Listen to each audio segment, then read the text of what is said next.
So నువ్వు వెచ్చగానే నిన్ను చల్లగానే నుండక నులివెచ్చగా ఉన్నావు పార్ట్ 9. సో చూద్దాము వాక్యం ద్వారా దేవుడు ఏం మాట్లాడబోతున్నాడో. సో కీర్తన గ్రంథము 28వ అధ్యాయం 3వ వచనంలో, భక్తిహీనులను పాపము చేయువారిని నీవు లాగివేయనట్టు నన్ను లాగివేయకము.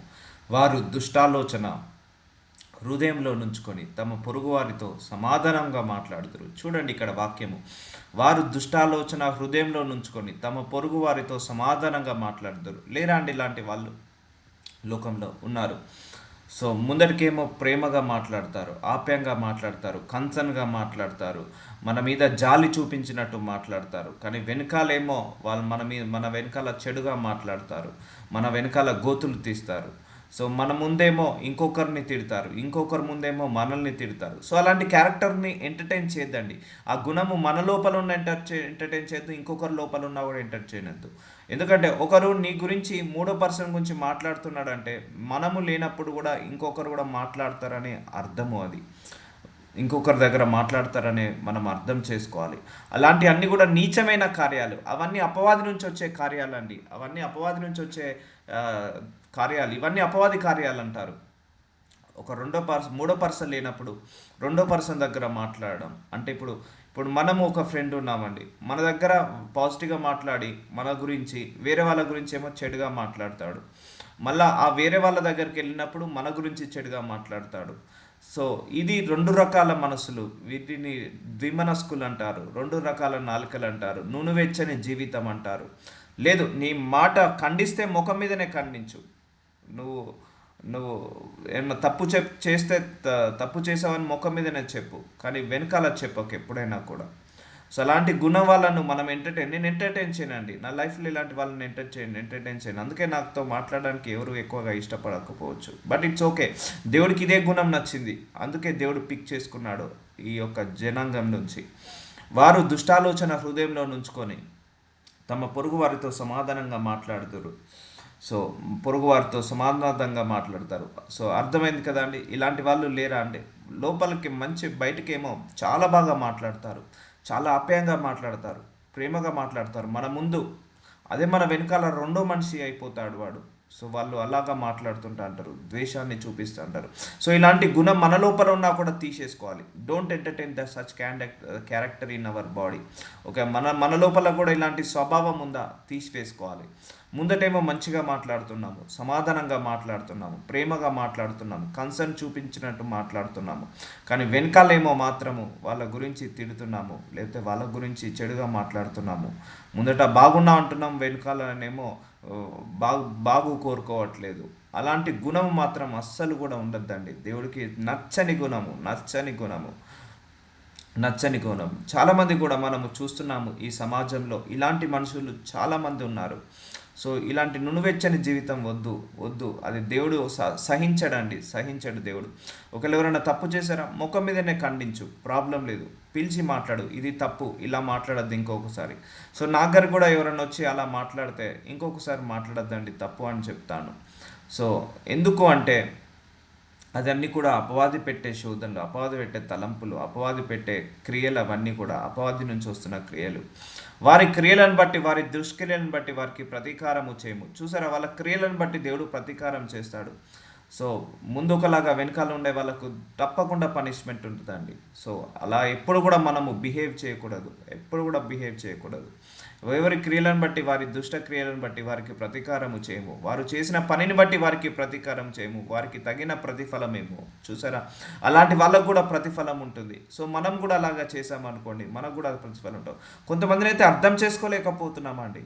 ఈవెన్ చాలామందిని నేను అబ్జర్వ్ చేశాను. చాలామంది ముందైతే చాలా బాగా మాట్లాడతారు, ప్రేమ ఒలికిస్తారు, ఇక బాగా అంటే ఇక బాగా డౌట్ కూడా రాదు, 1% డౌట్ కూడా రాకుండా చాలా మంచిగా మాట్లాడతారు, చాలా ప్రేమగా, చాలా ఆప్యాయతంగా మాట్లాడతారు, చాలా ఇష్టంగా మాట్లాడతారు. కానీ వెనకాల మాత్రం చాలా ద్వేషాన్ని కుమ్మరిస్తారు, చాలా చాలా చాలా పగన్ను కుమ్మరిస్తారు. మన వెనకాల మన గోతులు తీయాలని చూస్తారు, మన గురించి నెగిటివ్గా స్ప్రెడ్ చేస్తుంటా అంటారు. ముందటేమో పాజిటివ్గా మాట్లాడుతూ అంటారు, వెనకాలేమో నెగిటివ్గా స్ప్రెడ్ చేస్తుంటా అంటారు. సో అలాంటి వాళ్ళను మాత్రం దేవుడు తప్పకుండా శిక్షిస్తాడు. వారి క్రియలను బట్టి, వారి దుష్ట క్రియలను బట్టి వారికి ప్రతీకారము చేయుడు. సో ఎవరు దుష్టక్రియలు అంటున్నాడు? హృదయాల్లో ఒకటి ఉంచుకొని బయటకు ఒకరు మాట్లాడతారు చూసారా, వారు దుష్టాలోచన హృదయంలో ఉంచుకొని తమ పొరుగువారితో సమాధానంగా మాట్లాడుదురు. సో ఇలాంటి వాళ్ళను దుష్టక్రియలను అంటారు. దుష్టక్రియ అంటే దుష్టు నుంచి వచ్చిన క్రియలు, అపవాది నుంచి వచ్చిన క్రియలు. సో ఇలాంటి మాటలు మాట్లాడే వాళ్ళను దేవుడు తప్పకుండా చూసుకుంటాడు, తప్పకుండా పనిష్మెంట్స్ ఇస్తాడు. వారు చేసిన పనిని బట్టి వారికి ప్రతీకారము చేయము, వారికి తగిన ప్రతిఫలం ఇవ్వు. చూసారా అండి, తెలియకుండానే మనిషి ఎంత ఘోరాలు చేస్తున్నాడు, ఎంత తప్పులు, ఎన్ని పొరపాట్లు చేస్తున్నాడు దేవుడికి విరోధంగా. సో అందుకే ఈ నునువెచ్చని జీవితము వద్దు అంటున్నాడు దేవుడు. నునువెచ్చని జీవితం, మనసులో ఒకలాగా బయట ఒకలాగా, ఇంట్లో ఒకలాగా బయట ఒకలాగా, అండ్ కడుపులో ఒకలాగా నోటిలో ఒకలాగా, అలా వద్దు అంటున్నాడు. ఆలోచనలో ఒకలాగా, నోటి మాట ఒకలాగా, తలంపులో ఒకలాగా, ఇవన్నీ కూడా దేవుడికి అస్సలు ఇష్టం ఉండదండి. అయితే పూర్తిగా చెడ్డవాడైనా పర్లేదు, దేవుడు మార్చుకోగలుగుతాడు. పూర్తిగా మంచిగా ఉన్నా పర్లేదు, దేవుడు చెడ్డవాడుగా కాకుండా ఆపుకోగలుగుతాడు. కానీ సగం చెడు సగం మంచి ఉన్నలను దేవుడు కూడా బాగుపరచలేడు, అలా ఉంటుందన్నట్టు.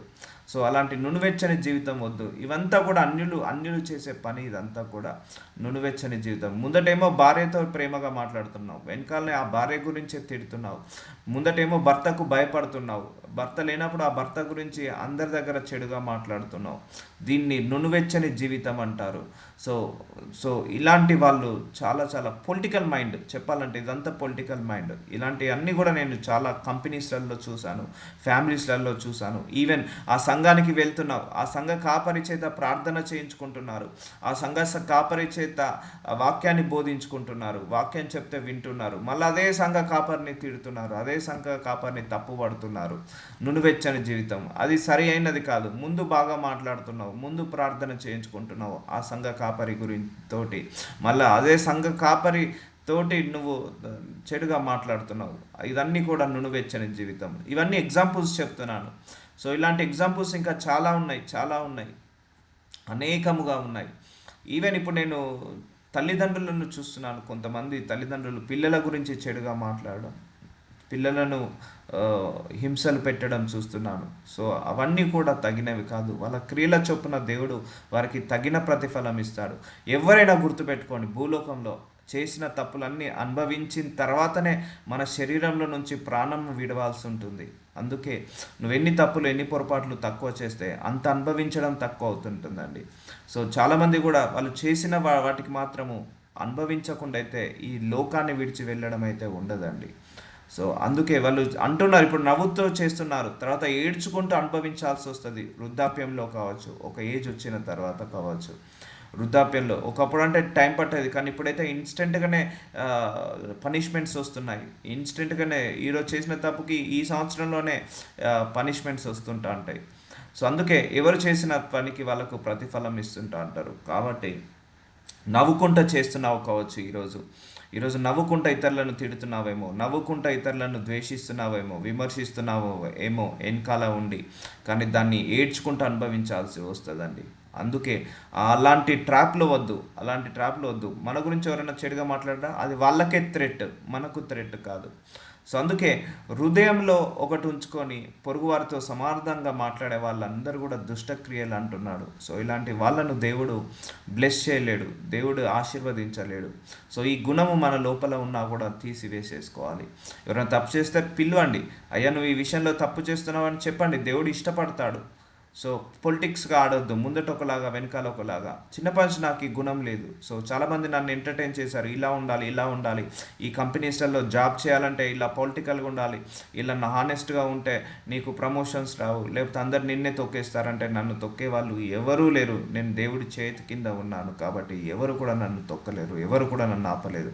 ఆ 10,000 రూపాయల ప్రమోషన్ కోసము 100 అబద్ధాలు, అంతే కదండి.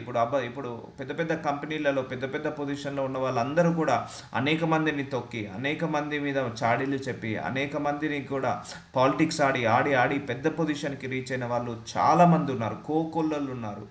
సో అలాంటి ప్రమోషన్ ఉన్నా ఒకటే, లేకపోయినా ఒకటే. 10,000 జీతం పెరుగుతుందని నువ్వు 10 మంది మీద నెగిటివ్గా మాట్లాడి, 10 మంది మీద నువ్వు నెగిటివ్గా చెప్పేసి పైకి వస్తే అది నరకానికి దారి తీస్తుంది, కానీ పరలోకానికి దారి తీర్చదు. దేవుడు ఇవన్నిటికీ లెక్క అడుగుతాడండి, నిజం చెప్తున్నా. మనం చేసే ప్రతి యాక్షన్కి ఆయన లెక్క అడుగుతాడు, ప్రతి మాటకు ఆయన లెక్క అడుగుతాడు. అవతలోడు గడ్డి తిన్నాడు కదండి, మనం గడ్డి తినద్దు. అవతలుడు గాడిద అయ్యాడని మనం గాడిద కావద్దు. సో వాళ్ళు అలాగే ఉంటారు, వాళ్ళ స్వభావమే అంతా. వాళ్ళు పాలిటిక్స్ ఆడి వాళ్ళు ప్రమోషన్స్ వస్తున్నాయి రానివ్వండి, డోంట్ వరీ వాళ్ళు 2 ఇల్లులు కాదు 10 ఇల్లులు కొనుక్కొనివ్వండి. అన్యాయం చేసే వాళ్ళని, అక్రమం చేసే వాళ్ళను దేవుడు పరలోక రాజ్యానికి రానివ్వడు. సో వాళ్ళందరూ కూడా అన్యాయం అక్రమం చేసి పాలిటిక్స్ ఆడి ఆ ప్రమోషన్లు కొట్టిన వాళ్ళందరినీ కూడా నరకయాతనలో పడివేయడం జరుగుతుంది. ఒకవేళ భూలోకంలో కూడా వాళ్ళు సుఖంగా తినలేరండి, సుఖంగా తృప్తిగా తినలేరు. నీతిగా నిజాయితీగా సంపాదించిన సంపాదననే ఆరోగ్యాన్ని ఇస్తుంది, సంతోషాన్ని ఇస్తుంది, మేలుని ఇస్తుంది, సౌఖ్యాన్ని ఇస్తుంది. కానీ అన్యాయాలు అక్రమాలు మోసాలు చేసి సంపాదించిన సంపాదన వల్ల ఎప్పుడు కూడా సుఖంగా ఉండలేవు. భర్త ద్వారానో భార్య ద్వారానో గొడవలు, లేకపోతే పిల్లల ద్వారా వాళ్ళకు హెల్త్ ఇష్యూస్ రావడమో ఏదో ఒకటి. అది ఆశీర్వాదకరమైన ఫుడ్ కాదండి. మోసం చేసి తినే ప్రతి మెతుకు కూడా అది నీ అనారోగ్య పాలు చేస్తుంది. వాళ్ళ మీద వీళ్ళ మీద చెప్పి చాడీలు చేసిన కూడా ప్రతిదీ కూడా నీకు మనశ్శాంతి లేకుండా చేస్తుంది. అది అన్యాయసిరి, అది దుష్టక్రియలతో సంపాదించిన సంపాదన. అది ఎప్పుడు కూడా సుఖాన్ని ఇవ్వదు, సంతోషాన్ని ఇవ్వదు. కష్టపడి సంపాదించి 10,000 సంపాదించినా కూడా దాంట్లోనే నీకు విశాలత కలుగ చేస్తాడు దేవుడు. ఇరుకులో విశాలత కలుగ చేసే దేవుడు అండి మన దేవుడు. So don't worry about money, don't follow the money, don't tempt for money. So and అలాగే ఈ విషయంలో కూడా చాలా జాగ్రత్తగా ఉండాలి మనందరము కూడా. సో ముందు ఒకలాగా వెనకాల ఒకలాగా సో అని మీరు ఎప్పుడు కూడా ప్రవర్తించొద్దు. అయ్యో వేషధారులైన శాస్త్రులారా, మత్తయి సువార్త 23వ అధ్యాయము 25వ వచనంలో తిడుతున్నాడు దేవుడు ఇక్కడ. అయ్యో వేషధారులైన శాస్త్రులారా, పరిసయ్యులారా. వీళ్ళందరూ ఎవరు? శాస్త్రులు, పరిసయ్యులు, వీళ్ళందరూ దేవుడి సేవ చేసేవాళ్ళు. మీరు గిన్నెయు పల్లెమును వెలుపట శుద్ధి చేయుదురు కానీ అవి లోపల దోపుతో అజితేంద్రియంతోనూ నిండి ఉన్నవి. ఇప్పుడు ఒక గిన్నె ఉండదండి, పాత్ర. మనం దాన్ని బయటనే కడుగుతాము కానీ లోపల కడగలేదు. అది వండుకోవడానికి ఉపయోగపడుతుందండి ఆ పాత్ర. ఇప్పుడు మనమే ఒక ప్లేటు నిన్న తిన్న ప్లేట్ని బయట కడిగాము, లోపల కడగలేదు, లోపల అలాగే ఉంది. సో దాన్ని మళ్ళీ మనం తినగలుగుతామా? అది ఉపయోగపడదు. అదే అంటున్నాడు, నువ్వు పైన మాత్రమే శుద్ధి చేసుకుంటావు. ప్రతిరోజు నువ్వు బ్రష్ చేసుకుంటున్నావు, ప్రతిరోజు నువ్వు స్నానం చేసుకుంటున్నావు, ఇల్లు కడుక్కుంటున్నావు, తూడ్చుకుంటున్నావు, తిన్న పాత్రలు అన్నిటిని కూడా శుద్ధి చేసుకుంటున్నావు, కానీ నీ లోపలిని శుద్ధి చేసుకోవట్లేదు. సో నువ్వు బయటికి ఏమో మంచిగా కనపడుతుంది, మంచి పట్టు చీర, మంచి మంచి బంగారు నగలు, మంచి మంచి రంగురంగుల వస్త్రాలు వేసుకొని నీట్గా కనపడుతున్నావు, కానీ లోపలంతా కుళ్ళు, లోపలంతా ద్వేషము, లోపలంతా పగ, లోపలంతా అసూయ, లోపలంతా కూడా అపవిత్రత. సో వీటితో నువ్వు నిండి ఉన్నావు. వెలుపట శుద్ధి చేదురు కానీ లోపల దోపుతో అజితేంద్రియంతోనూ నిండి ఉన్నవి. సో అంటే చెడుతో నిండి ఉన్నది, లేకపోతే మురికితో నిండి ఉన్నది. సో ఇలా ఉండకూడదు అంటున్నాడు. వీళ్ళను వేషధారులు అంటున్నాడు, సో యాక్టర్స్ అంటున్నాడు, హిపోక్రటిస్ అంటున్నాడు. వీళ్ళందరూ కూడా వీళ్ళు ద్విమనస్కులు అంటున్నాడు. సో బయటనేమో నువ్వు మంచిగా ఉంటున్నావు, లోపలేమో కదా అవినీతిగా బ్రతుకుతున్నావు. సో దీనిని దేవుడు ఎంటర్టైన్ చేయడండి, తిడుతున్నాడు. అజితేంద్రియంతో నిండి ఉన్నవి, గుడ్డి పరిసయుడా. సో గుడ్డి వాళ్ళు వీళ్ళు, కళ్ళుండి చూడలేని వాళ్ళు. గిన్నెయు పల్లెమును వెలుపల శుద్ధి నవ్వునట్టుగా ముందు వాటి లోపల శుద్ధి చేయము. ఫస్ట్ నీ లోపల కడుక్కోమంటున్నాడు. నీ మనసుని, నీ ఆలోచనలు, నీ తలంపులు, నీ బుద్ధిని, నీ జ్ఞానాన్ని, నీ యొక్క నోటిని లోపల కడుక్కో. నీ శరీరం లోపల ఇన్నర్ పార్ట్ ఆఫ్ బాడీని కడుక్కోమంటున్నాడు. ఇప్పుడు ఒక పాత్ర కూడా బయట కడుగుతున్నాము, లోపల కడగపోతే మళ్ళీ మనం ఉపయోగించలేము. సో అలాగే మనం కూడా లోపల ఎప్పుడు కూడా ప్యూరిఫై అవ్వాలి, శుద్ధాత్మతోటి కాల్చబడాలి. మనందరం కూడా ఆ యొక్క ప్యూరిఫై అవ్వాలి, శుద్ధి చేసుకోవాలి. లోపలంతా కక్షతో నిండుకున్నప్పుడు నువ్వు బయట బాగా కనపడ్డప్పుడు దేవుడికి తెలిసిపోతుంది. సో కాబట్టి ఇలా ఉండద్దు. గుడ్డి పరిశుద్ధ గిన్నెము పల్లెమును వెలుపల శుద్ధి నవ్వునట్లు ముందు వాటి లోపల శుద్ధి చేయము.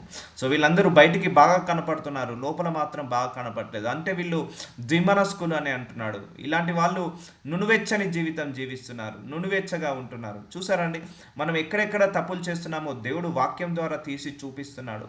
మనందరము కూడా మన మనసులలో నునువెచ్చగా ఉన్నాము, మాటలలో నునువెచ్చగా ఉన్నాము, ఆలోచనలో నునువెచ్చగా ఉన్నాము, బయట లోపల కలిసి నునువెచ్చగా ఉన్నాము. సో ఇలా లూక్వాము వద్దు అంటున్నాడు. ఈ రెండింతల పద్ధతులు, రెండింతల ఆచారాలు, రెండింతల మనసులు, రెండింతల నాలుకలు, రెండింతల మనస్తత్వాలు వద్దు అంటున్నాడు. వాటి లోపల శుద్ధి చేయము. అయ్యో వేషధారులైన శాస్త్రులారా, పరిసయ్యులారా, మీరు సున్నము కొట్టిన సమాధులను పోలి ఉన్నారు. సో దేవుడు మొత్తుకుంటున్నాడు, దేవుడు మొత్తుకుంటున్నాడు. శాస్త్రులు, పరిసయ్యులు అందరి గురించి, సంఘాల గురించి, కాపర్ల గురించి, ధన్యుల గురించి, దైవజనుల గురించి అందరి గురించి చెప్తున్నాడు, మొత్తుకుంటున్నాడు, కొప్పడుతున్నాడు. అయ్యో వేషధారులైన శాస్త్రులారా, పరిసయ్యులారా, మీరు సున్నం కొట్టిన సమాధులను పోలి ఉన్నారు. ఇప్పుడు సమాధి ఎలా ఉంటుందని, బయటికి తెల్లగా ఉంటుంది, సున్నం కొట్టి చాలా బాగుంటుంది. ఇప్పుడు రకరకాల మార్బుల్ స్టోన్స్ కూడా పెడుతున్నారు. White colour stone, green colour stone, లేకపోతే బ్లాక్ కలర్ స్టోన్ మార్బుల్స్ సమాధులకు ఎలా ఉంటున్నాయి, చాలా అందంగా డెకరేట్ చేస్తున్నారు, ఫోటో పెడుతున్నారు, దాని మీద డేట్స్ వేస్తున్నారు, మంచి ఫ్లవర్ డిజైనింగ్ పెడుతున్నారు.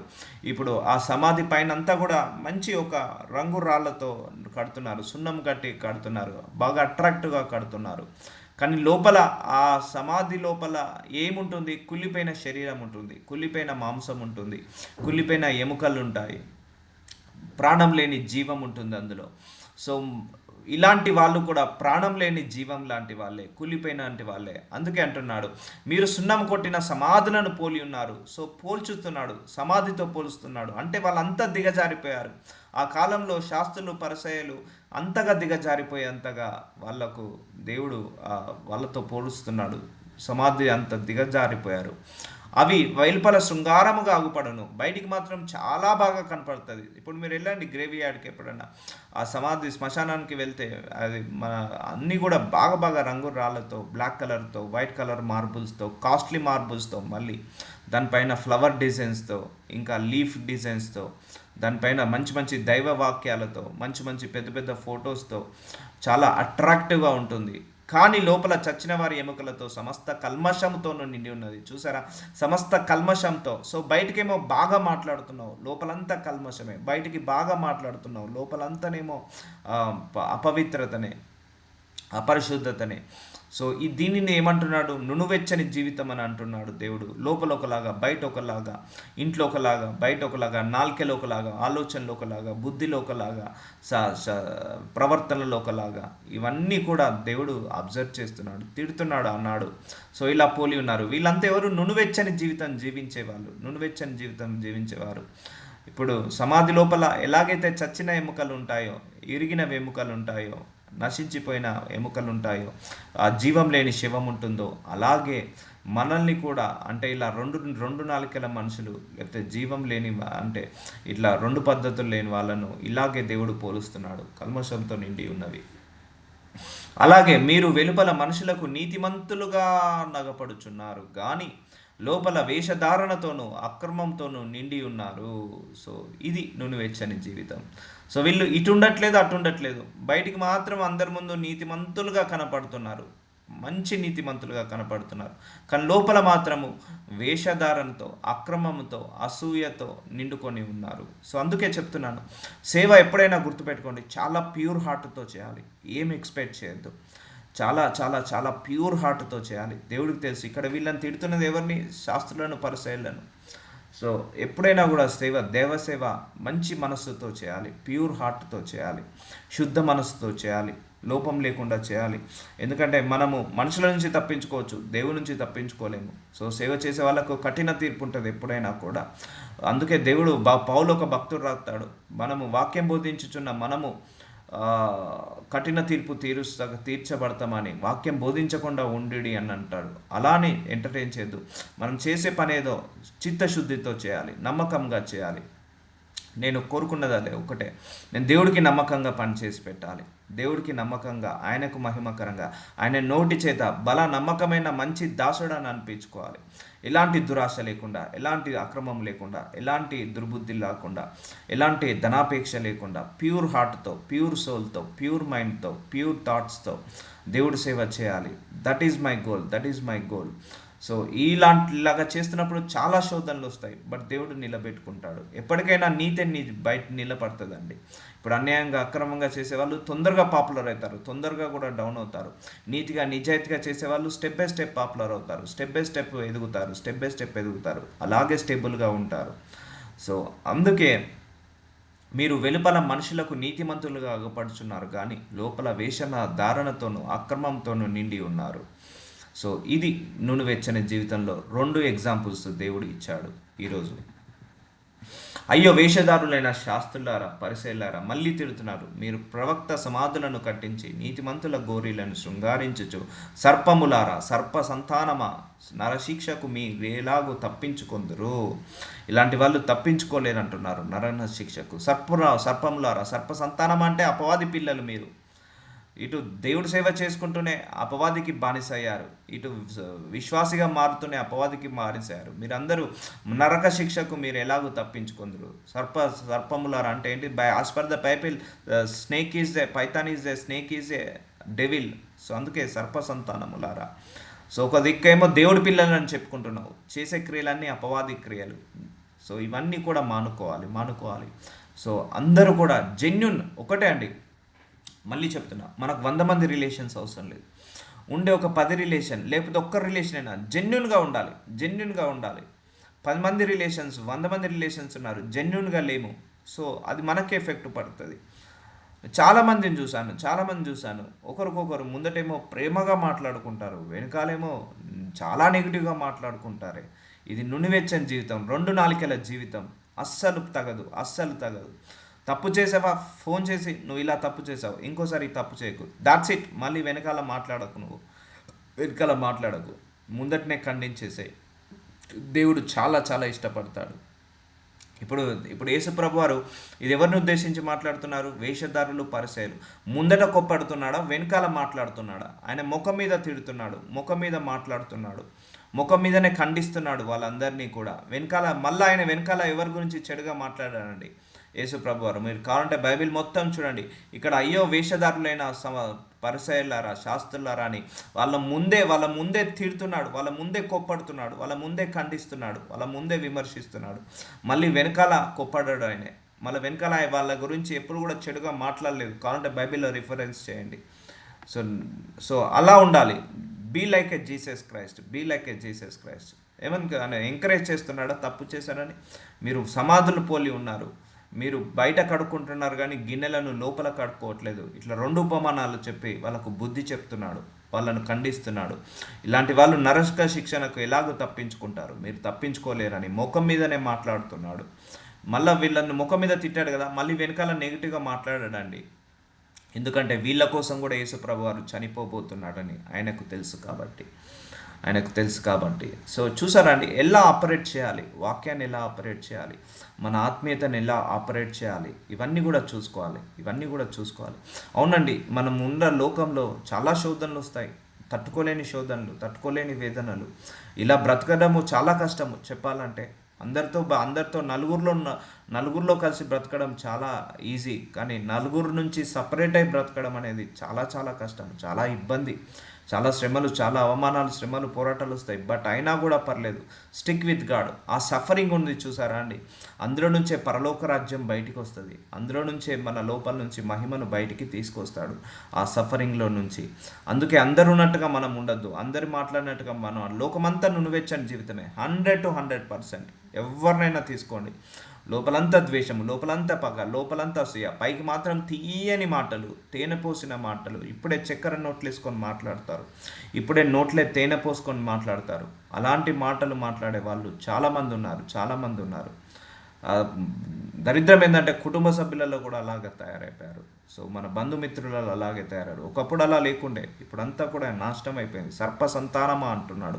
అలాంటి వాళ్ళట ఈ నునువెచ్చని జీవితం జీవించే వాళ్ళంతా ఎవరు? సర్ప సంతానము అంటున్నాడు. సో అలా మనం ఉండకూడదు. Stick with God. నువ్వు మందిరానికి వెళ్తున్నావా, అలాగే స్ట్రిక్ట్గా ఉండు. మందిరానికి వెళ్ళే మనిషిలాగానే ఉండు. మళ్ళీ మందిరం నుంచి బయటకు వచ్చావా, అన్యుల్లాగా మారకు. మందిరానికి వెళ్తున్నావా, బైబిల్ చదువుకొని ప్రార్థించుకొని వాక్యం విని శ్రద్ధగా ఉంటున్నావా, ఆ మండే నుంచి సాటే వరకు అదే అట్మాస్ఫియర్లో ఉండు. మళ్ళీ అట్మాస్ఫియర్ దాటి బయటికి రాగానే పబ్బులకు వెళ్ళడం, క్లబ్లకు వెళ్ళడం, సినిమాలకు వెళ్ళడం, షికార్లకు వెళ్ళడం, లేకపోతే అన్యుల్లాగా బ్రతకడం, బూతులు మాట్లాడడం, గొడవలకు వెళ్ళడం, కొట్లాటలకు వెళ్ళడం, మోసాలు చేయడం, మళ్ళీ సండే రోజు చర్చ్, మళ్ళీ మండే నుంచి సాటర్డే వరకు ఇష్టము. వస్త్రాలంకరణ, చాలామంది స్త్రీలు కూడా మందిరానికి వెళ్ళేటప్పుడు మంచి దుస్తులు, మళ్ళీ బయటకు వచ్చిన తర్వాత చినిగిపోయిన బట్టలు, లేకపోతే ఎక్స్పోజింగ్ బట్టలు ఇవద్దు. ఇవంతా వేషధారణ దేవుడికి నచ్చదు. అపవిత్రతతో దేవుడికి నచ్చదు. రెండు నాలుకలు, రెండు మనస్సులు దేవుడికి అస్సలు ఎంటర్టైన్ చేయడండి, అస్సలు ఎంటర్టైన్ చేయడు. స్ట్రైట్ ఫార్వర్డ్, ఖచ్చితంగా స్ట్రైట్ ఫార్వర్డ్గా ఉండాలి ఎప్పుడైనా మనిషి. ఆ స్ట్రైట్ ఫార్వర్డ్ ఉన్న వారికి చాలామంది స్నేహితులు ఉండకపోవచ్చు, బంధువులు ఉండకపోవచ్చు, కానీ దేవుడు అలాంటి వాళ్ళే పిక్ చేస్తాడు. I'm the live example. I'm a straight forward guy from childhood onwards. So వెనకాల చెడుగా మాట్లాడేది ఉండదు, ఏది మాట్లాడినా ముఖం మీదనే. సో అందరూ అందుకే నాతో మాట్లాడడానికి ఇష్టపడకపోవచ్చు, కానీ దేవుడు ఇలాంటి వాళ్ళనే పిక్ చేసుకున్నాడు. So the entire world rejected me, enter all the relations are rejected me, but God selected me. Enter world is dislike me, but God liked me. So enter world rejected us, but God will select us. ఎందుకంటే ఈ లోకానికి నచ్చిన వ్యక్తులు దేవుడికి నచ్చదు, లోకానికి నచ్చని వ్యక్తులే దేవుడికి నచ్చుతారు. సో నీ లోకానికి నచ్చట్లేదా, నీ లోపల దైవ గుణం ఉన్నట్టు, దైవ స్వభావం ఉన్నట్టు గుర్తుపెట్టుకోండి.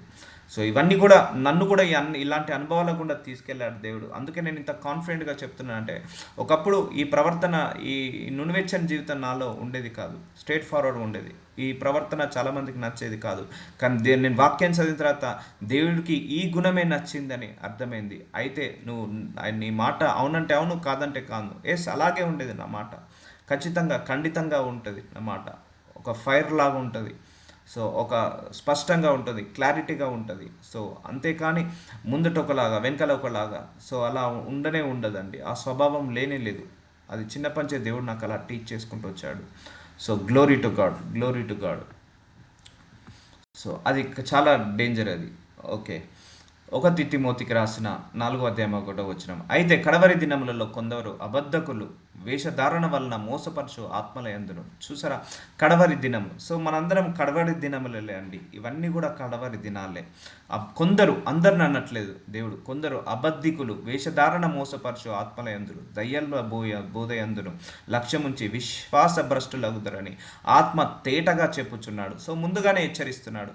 సో మనకు అనేక మంది ఆత్మలో మారిపోతుంటా అంటారు. అనేక మంది కూడా వేషధారుల్లాగా మారుతుంటా అంటారు. దైవజనులు కావచ్చు, విశ్వాసులు కావచ్చు, సంఘాలు కావచ్చు, సంఘ కాపర్లు కావచ్చు, మోసపరచు ఆత్మల యందును దయ్యంల బోధ యందు లక్ష్యముంచి విశ్వాస భ్రష్టులాగుతారని ఆత్మ తేటగా చెప్పుచున్నాడు. సో వీళ్ళందరూ కూడా నునివెచ్చని జీవితం, బయటికేమో సేవకులే, సో అబద్ధికులు, సో బయటికేమో విశ్వాసులే, కానీ లోపలంతా కూడా వేషధారులు, మోసం చేసేవాళ్ళు. సో ఇలాంటి అంతా కూడా వస్తుంటా అంటారు, బయటికి వస్తుంటా అంటారు. మనం అలా ఉండకూడదు. వేషధారణ దేవుడికి నచ్చదండి, వేషధారణ అస్సలు నచ్చదు. ద్విమనస్కులు అస్సలు నచ్చదు, 2 నాలుకలు అస్సలు నచ్చదు, 2 ఆలోచనలు అస్సలు నచ్చవు. దేవుడు ఎంటర్టైన్ చేయడు అలాంటి వాటిని దేవుడు ఎంకరేజ్ చేయడు. సో మీలో యుద్ధములు పోరాటములు దేని నుండి కలిగిచున్నవి, అవయములలో పోరాడు మీ భోగిచ్చలే నుండి కదా. యాకోబు 4:1 చాలామంది కూడా ఎందుకు ఇన్ని అన్యాయాలు, ఎందుకు ఇన్ని అక్రమాలు, ఎందుకు ఇన్ని మోసాలు, ఎందుకు ఇన్ని దొంగతనాలు, ఎందుకు ఇన్ని వ్యభిచారాలు, నరహత్యలు, దురాశలు, దుర్బుద్ధులు, పాపపు తలంపులు, ఇవన్నీ ఎందుకు ఇన్ని పోరాటాలు దేని నుండి కలుగుచున్నవి, మీ అవయములలో పోరాడు మీ భోగోచ్చముల నుండే కదా. భోగేచ్ఛల నుండి అంటే మన శరీర కోరికల వల్లనే. నేను అందరికంటే టాప్ పొజిషన్లో ఉండాలి, అయితే నేను ఒకరిని ముంచాల్సిందే, అయితే ఒకరి మీద చెడుగా చెప్పాల్సిందే. దీన్ని స్మార్ట్ వర్క్ అంటున్నారండి. ఈ వరల్డ్లో ఒకరిని ముంచినోన్ని, ఒకరి మీద అబద్ధాలు చెప్పినోన్ని, మోసాలు చేసినోన్ని ఈ లోకమంతా స్మార్ట్ వర్కర్ అంటున్నారు, స్మార్ట్ పర్సన్ అంటున్నారు, అంటే ఇంటెలిజెంట్ అంటున్నారు, టాలెంటెడ్ అంటున్నారు. హానెస్ట్గా ఉన్నవాడినేమో ఈ లోకము తొక్కివేస్తుంది. సో అందుకే నేను ఎప్పుడు మనసులో అనుకుంటా, న్యాయమేమో అన్యాయం అయిపోతుంది, అన్యాయమేమో రాజ్యం వెళుతుంది అని నా మనసులో ఎప్పుడు కూడా ఈ బాధ ఉంటుందండి. ఒక అన్యాయస్తుడు, ఒక మోసగాడేమో అన్యాయాలు చేసి, అక్రమాలు చేసి, మోసాలు చేసి, వాడేమో మంచి మంచి ఇల్లులు కొనుక్కుంటున్నారు, జాగాలు కొనుక్కుంటున్నారు, వాళ్ళు హ్యాపీగా ఉంటున్నారు, బాగుంటున్నారు. కానీ నీతిగా నిజాయిగా బతికే వాళ్ళకేమో శ్రమలు, పోరాటాలు వస్తున్నాయి. బట్ డోంట్ వరీ, అలాని ఈ లోకంలో శ్రమలు, పోరాటాలు అనుభవించినోడే పరలోక రాజ్యానికి వెళ్తాడు. ఈ లోకంలో భోగభాగ్యాలు అనుభవించిన వాళ్ళు నరకానికి వెళ్తారు. అలా నువ్వు ఎప్పుడు కూడా నీతిని తప్పుకోవద్దు. సో చాలామంది కూడా నాకు అడ్వైస్ ఇచ్చారు, బట్ నేను ఎప్పుడు కూడా వినను. సో ఎప్పుడైతే నా మనసు ఏది చెప్తుందో అదే కరెక్ట్. సో అందుకే భోగేచ్ఛలు, మన అవయంలో పోరాడు భోగేచ్ఛలు ఉంటాయి కదా. సో యుద్ధములు, ఈ పోరాటాలన్నీ కూడా వాటి వల్లనే. వాడు 10 ఇల్లులు కొనుక్కున్నాడు, నేను 20 ఇల్లులు కొనుక్కోవాలి. వాళ్ళ పిల్లల్ని అమెరికాకు పంపించాడు, నా పిల్లల్ని పంపించాలి. లేకపోతే అలాని మోసం చెడుగా న్యాయంగా వెళ్ళాలి. ఏదైనా కూడా న్యాయంగా వెళ్ళాలి, అన్యాయంగా వెళ్ళొద్దు, అక్రమంగా వెళ్ళొద్దు. సో ఇలాంటి వాళ్ళను దేవుడు ద్విమనస్కులని అంటున్నాడు. Let us continue to Monday. Nazarene Yesayya, I thank you so much for your mercy. Thank you so much for your glory. Thank you so much for your grace, my Lord. అయ్యా, ఇంత గొప్ప వాక్యము నునువెచ్చని జీవితంలో అయ్యా గొప్ప గొప్ప మర్మాలను మాకు బయలుపరిచావయ్యా. అయ్యా, ఇప్పటి వరకు ఇన్ని మర్మాలు ఉన్నాయని మాకు తెలియక దారి తప్పిపోయాము తండ్రి. ఈ రోజు నుంచి అయ్యా ఈ వాక్యము మాకు ప్రత్యక్షమైంది. మేము ఇంకా జాగ్రత్తగా మమ్మల్ని మేము కాపాడుకొని, మమ్మల్ని మేము రక్షించుకొని, మేము నునువెచ్చని జీవితం కాకుండా మా మాటలో నీతి, మా చేష్టలో నీతి, మా ఆలోచనలో నీతి, మా యొక్క ప్రవర్తనలో నీతిగా ఉండే కృపను మాకు దయచేయమని ప్రార్థిస్తున్నాము తండ్రి. మా అందరి లోపల మై లార్డ్ ఈ నునువెచ్చని జీవితం ఉంది నాయన.